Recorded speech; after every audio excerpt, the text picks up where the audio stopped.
Ayan, good morning! Ayan, kita nyo, parang akong ngongo magsalita pero pagsala sa paos ay ngongo. Ayan, medyo marami tayong gagawin for today. Ang dami ng deliveries agad at mga ahente. Siyempre, ganun lang, pagkakamera ng pera, kaunting pera, lahat sa paninda. Ala ng iba, ako'y mayaman, natain ng pera, hindi.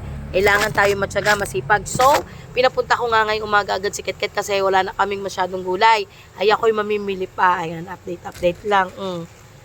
Ching, wala pang tulog yan. Tapos hindi pa nakakapagilamos. Toothbrush lang at mumug. Yun lang katapat. At uminom pa ng isang tasang kapilaang. Yung palangan laman ng akin tiyan. At gawa nga kanina, ay pagbukas ko kahit tanghali na, ay nakakatuwa naman yung mga customers natin. At naandyan na nga, nakakatuwa. Yung dire-diretso bagay. Pagka gayon, na araw-araw ay gayon, ay makakabayad tayo ng ating mga deliveries. Thank you all God for this blessings.